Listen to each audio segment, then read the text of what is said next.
GS Ouve, a notícia do jeito que você quiser.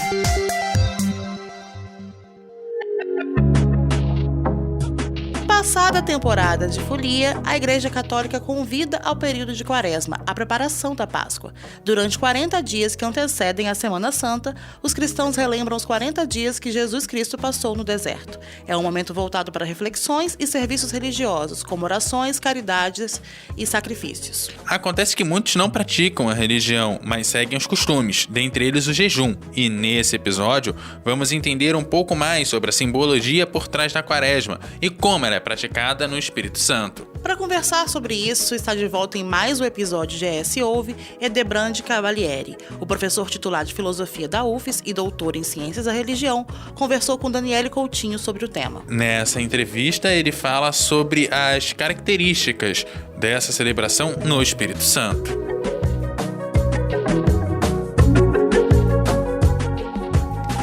Passada a temporada da folia, a gente vai falar sobre fé, ou cultura da fé. A Igreja Católica convida, após o Carnaval, a viver a Quaresma. Por isso, o nosso convidado é Edebrande Cavalieri, professor titular de Filosofia da Universidade Federal do Espírito Santo e doutor em Ciência da Religião. Muito bem-vindo, Edebrande. É um prazer muito grande estar mais uma vez aqui com vocês, falando de um contexto, de um tema tão importante, tão significativo na vida das pessoas, na vida da sociedade. Em suma, é um tempo extremamente rico, tá, em todos os aspectos, tanto no aspecto cultural, quanto no aspecto religioso e também no aspecto artístico, né, diante das encenações da Paixão de Cristo, que são muito significativas no estado todo. Esse período de Quaresma, vai da quarta-feira de cinzas até o domingo de Páscoa, né, na Semana Santa, terminando com o domingo de Páscoa, é para o cristão católico o momento mais importante do ano? Se refere, dentro do calendário litúrgico, o tempo mais importante. Por quê? São os mistérios centrais da fé cristã e da fé católica, que são celebrados nesse período, né? O período da Quaresma é um período de purificação, purificação não só espiritual, mas também purificação no sentido das práticas, né? No sentido da vida em geral.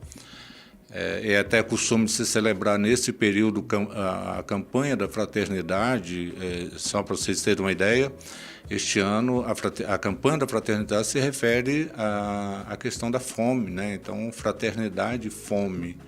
Então, também é um processo de purificação religiosa no sentido de prática, né? Como é que nós vamos celebrar a Semana Santa, a Quaresma, diante de tantas pessoas passando fome? Então, tem esse movimento de cunho mais interno, espiritual, mas também tem uma dimensão muito social, muito de fortalecimento da solidariedade humana.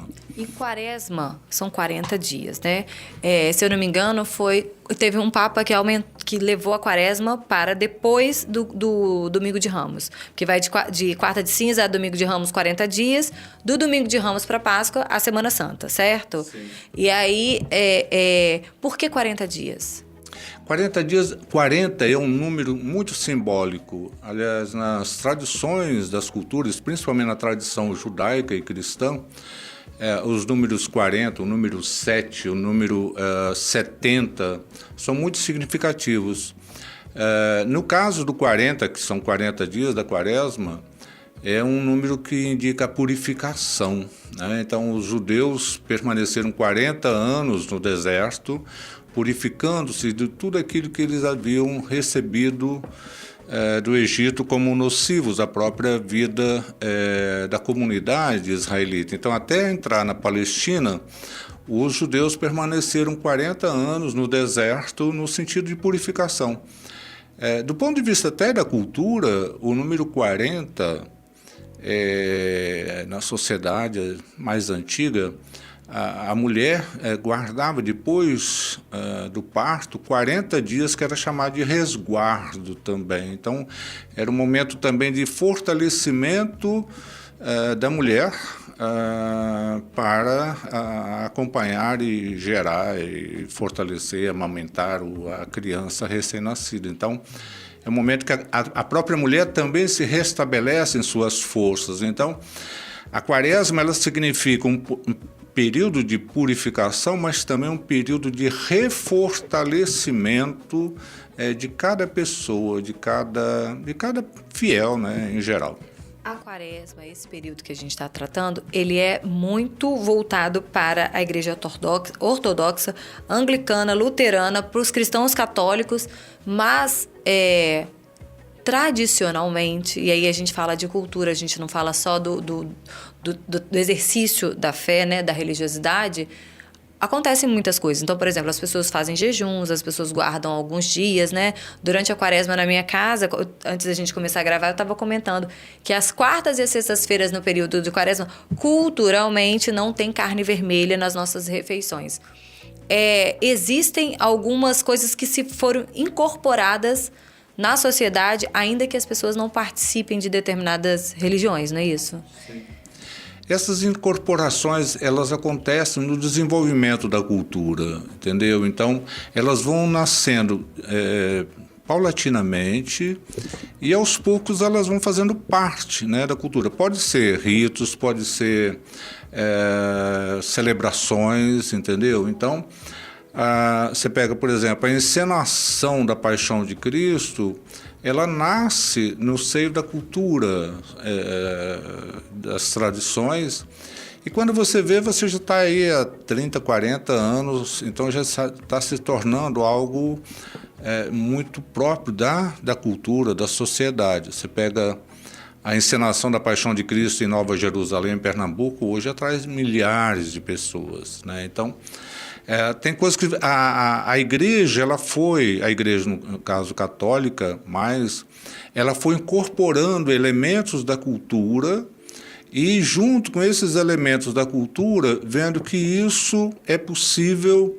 no sentido de alimentar a própria fé, entendeu? Então, a própria Semana Santa ela é envolvida com muitos ritos, né, que vêm das culturas, etc., mas vem também da tradição bíblica. Então, a igreja e o cristianismo, eles, ao longo da história, eles incorporaram muitos elementos das tradições culturais que não são incompatíveis com a fé cristã. A gente vai falar agora um pouquinho sobre o Espírito Santo, né? Sim. Existe algo nesse período que foi originado no estado do Espírito Santo? Tem alguma tradição que seja muito específica para os capixabas? Também aqui é um dado interessante. A gente fala sempre da torta capixaba como, né, elemento nosso. Mas eu lembro assim, a nossa tradição maior é uma tradição agrária e não importadora, né? Então nós não tínhamos como importar bacalhau. O bacalhau é uma coisa que os portugueses trouxeram. Então a nossa tradição era mais uma tradição voltada para o alimento que vinha dos rios, né, do mar também, mas o nosso mar também não tem bacalhau aqui, então é sempre importado. Então, a torta capixaba ela nasce nesse contexto da urbanização da sociedade capixaba, né, da sociedade em geral, porque aí você tem um processo de importação. Agora, tem coisas assim que se desenvolveram muito entre nós, por exemplo, tem crescido muito as celebrações das encenações da Paixão de Cristo pelos vários lugares daqui do estado. Então, antes de você falar da encenação, a tradição da torta capixaba, então, ela foi incorporada na Semana Santa? Ela é incorporada a partir, principalmente, da influência portuguesa, e a gente fala sempre do bacalhau do Porto, né? Então, é uma influência que nós trouxemos de fora e aqui nós elaboramos um modo de preparo da torta capixaba que é muito característico nosso, né, da tradição capixaba. Então, aí se envolve muito a questão dos temperos. E mesmo no que se refere à torta capixaba, nas famílias tem diferenças entre uma e outra. A gente chama tudo como torta capixaba, mas tem várias formas de elaborar, né, esse item alimentício, que é caro, né? Quando fala de bacalhau, é costume de usarem o palmito in natura, então tem as pessoas passam na rua próximo à Semana Santa, já vem um monte de gente trazendo os palmitos, as toras de palmito, tem o bacalhau, tudo isso realmente é muito caro. Agora vamos falar, você estava falando, eu te interrompi, sobre as encenações. No Espírito Santo vem crescendo muito. Vem crescendo e é interessante porque evita também de a gente ficar num movimento de turismo religioso, indo para outros lugares, gastando muito, enquanto que entre nós vai se desenvolvendo e vai crescendo encenações que têm um valor artístico grande, porque assim você tem uma espécie quase de treinamento teatral para essas encenações, mas vem crescendo no estado, isso é muito bonito. Então você fala, né? No interior tem, né? Rio Bananal, por exemplo, lá na comunidade de São Paulo, tem mais de 40 anos e eu, inclusive, estou querendo passar por lá, entendeu? Mas aqui pertinho de nós, aqui na Grande Vitória, Viana tem uma tradição muito grande da encenação da paixão, né, e morte de Jesus. A Serra tem. Então você vai criando, Cachoeiro tem. Então você, nas comunidades cristãs, católicas, essa prática tem crescido muito. E é legal porque isso vai alimentando uma coisa que é muito importante na religião, tá? Que se chama memória, né?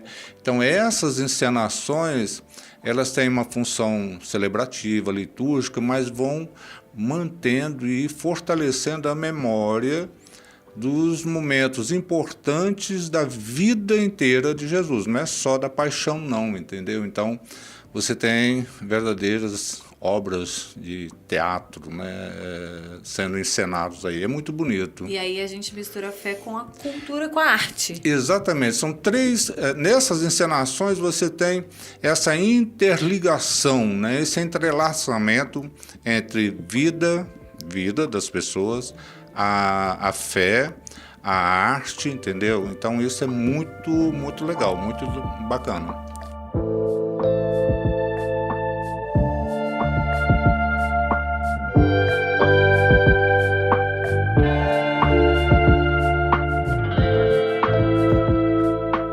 Bom, e seguindo aqui com o S.O.V., Lídia, você costuma jejuar nessa época de quaresma? Não tenho nenhum tipo de ritual ou de prática específica nesse período, não. Eu sou bem alheia a essa questão da religião. Eu praticava mais morando com o meu avô, né? Porque eu morei com ele, mas aí ele fazia meio que o ano inteiro, assim. Ele sempre tinha um dia na semana que ele selecionava, mas eu acabei, depois que eu saí, não adotando mais nada. Ficou por ali. Eu lembro que eu tive um período, assim, de infância que não chegava a ser uma tradição, mas a gente às vezes fazia de não consumir carne durante o período. Mas foi, assim, algo bem pontual mesmo. E tem alguma tradição que você adotou para sua vida, que nasceu de alguma coisa religiosa? Eu tenho a minha questão espiritual, mas eu não tenho nenhuma religião específica. Então, eu acho que essa questão da religiosidade, seguida de dogmas e práticas específicas, não me contemplam muito. Eu tento fazer dentro do possível, assim. Eu acho que enquanto família, a gente acaba tendo mais tradição enquanto família, né? Que, como família muito grande, a gente ainda tem algumas coisas que a gente leva e alguém da família vai e meio que vale para todo mundo, assim.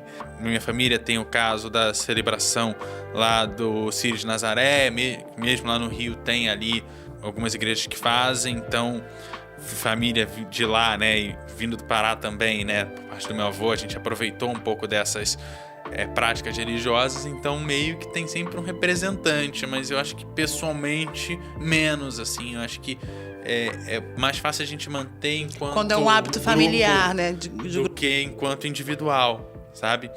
E falando sobre o jejum, a Debranche comentou um pouquinho sobre esse tema, a gente confere isso agora. Tem uma questão que eu acho que também virou muito cultural, mas a gente vê, e não é só nas religiões, né, católicas, igreja ortodoxa, anglicanas, luteranas, mas de uma maneira geral, só que em momentos diferentes, que trata-se do jejum. E na quaresma é uma prática muito comum. As pessoas, como eu falei, né, nas quartas e nas sextas na minha casa não tem carne vermelha, mas tem gente que passa 40 dias sem comer carne, ou 40 dias sem comer doce, ou 40 dias normalmente se abstendo, né, na alimentação disso. O que é o jejum? Aonde ele surgiu e por que incorporado nesse período para essas religiões específicas? O jejum é uma tradição das mais antigas na religião judaico-cristã, né? Se você pega o Antigo Testamento, ele se refere em diversos lugares sobre jejum e jejuns rigorosíssimos, entendeu? Então, há vários modos de celebrar ou de praticar o jejum. No Antigo Testamento, o profeta Isaías, ele enfatizava muito que o jejum, muito mais do que a abstinência de comida e de carne, se referia à produção da justiça, né? À prática da justiça. Então, o tempo de jejum, como tempo agradável a Deus, seria o tempo em que você tem a libertação dos escravos, você tem a libertação da terra, né? Você tem um cuidado com a terra, a libertação das pessoas em geral. Então, o jejum ele se desenvolve. Então, não é só esse movimento espiritualista da pessoa consigo mesmo, né? Consigo mesma, mas também na sua dimensão social. Então, por isso é que durante a quaresma, a Igreja Católica e algumas igrejas cristãs que aderiram a esse movimento ecumênico praticam, celebram a campanha da fraternidade, entendeu? Então, o jejum também como uma prática da solidariedade, né? Uma prática da justiça. Então, é muito interessante. Então, eu acho a vida das pessoas, elas têm uma dimensão interna, interior, mas elas sempre têm essa dimensão do social, né? Com a vida na sociedade. A reta final do período da quaresma, a quaresma voltando, né? Começa na quarta de cinzas, vai até o domingo de Ramos, mas tem uma reta final que é a Semana Santa. A Semana Santa, que vai da domingo de Ramos ao domingo de Páscoa, ela pode ser, ela é vivida em etapas diferentes, cada dia uma etapa, cada momento uma etapa. Como é que ela é? Como que isso é visto e vivido para quem segue? A Semana Santa é a semana mais rica do ponto de vista da fé cristã. E são os momentos decisivos do grande mistério da paixão e morte de Jesus. Então, ela começa exatamente com o Domingo de Ramos, em que Jesus é recebido como rei em Jerusalém, montado num jumento. Quer dizer, aí o contraste, né? Que reinado é esse que usa um simples jumentinho para a entrada em Jerusalém e o povo festejando a entrada dele em Jerusalém com ramos, etc. E aí, então, no Domingo de Ramos, tá? Nós temos toda essa celebração, né? Muito bonita, né? Com ramos, etc. As pessoas levam folhas de palmeira, etc. Existe bênção, etc. Mas a cada dia da Semana Santa, você tem ritos, você tem celebrações que remetem à vida dos últimos dias de Jesus, né? Então você tem, por exemplo, a lembrança muito forte das dores de Maria, né? Do sofrimento da mãe vendo da o filho mãe de sofrer. Jesus, o que ela sofreu, né? Então, chama até das 7 dores de Maria, né? Desde o momento do parto, depois a apresentação no templo, depois a fuga para o Egito, com as perseguições do rei Herodes. Mas, em suma, você tem celebrações que vão caminhando cada vez mais, trazendo a memória, né, desse momento. São celebrações marcadas que todos os evangelistas registram, né? Então, historicamente comprovado. Até chegar você na quinta-feira, você pega, por exemplo, a quarta-feira é interessante. A quarta-feira é marcada como uma celebração das trevas, né? Isto é, o mundo está em treva porque está tramando a morte de Jesus, né? Então você tem as negociações que são feitas através já de Judas, que é o interlocutor, né? Que entrega a Jesus aos que estavam procurando. E então você tem um momento das trevas, mas na quinta-feira você tem a última ceia, né? A celebração mais importante, quando Jesus institui a Eucaristia, né? Então é um momento assim muito forte da fé cristã, né? Esse momento da última ceia de Jesus. Aí depois você tem todo o período do silêncio, que é sexta-feira, né? Do silêncio, né? Da prisão de Jesus, que ele vai para o Monte das Oliveiras e ali ele é preso, né?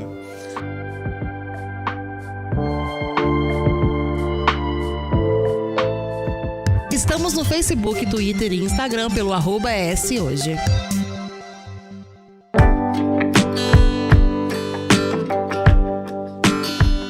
Bem, a Quaresma é uma prática realizada por fiéis de tradição católica, assim como devotos da Igreja Ortodoxa, anglicanos e luteranos. Aqui no Brasil também existe um grande número de cristãos evangélicos, e para eles a Quaresma não é algo tão comum, né? Não é observado, uma vez que na tradição deles essas práticas não são resumidas só a esse período, né, de 40 dias que antecedem a Páscoa. Tradicionalmente esse período se estende por 40 dias, iniciando na quarta-feira de cinzas e terminando lá no domingo de Ramos, ou seja, uma semana antes do domingo de Páscoa. No entanto, desde o pontificado do Paulo VI, a Quaresma tem uma duração de 44 dias, porque só se encerra na quinta-feira santa. Eu acho que para os capixabas tem 8 dias a mais, porque a gente tem a festa da Penha logo depois. Verdade. E sendo cristão ou não, o que vale nesse período é a reflexão, né, nessa tradição religiosa, que é sobre a busca de, através de comportamentos, se tornar uma pessoa melhor, né? Que tal? Todas as semanas a gente te convida a debater, refletir e, sobretudo, a se informar aqui no ES Ouve. O ES Ouve tem a edição de Eduardo Couto, o texto e a produção de Lídia Lourenço e também a direção de jornalismo da Daniele Coutinho. Gente, aquele abraço e até a próxima. Até a próxima, galera.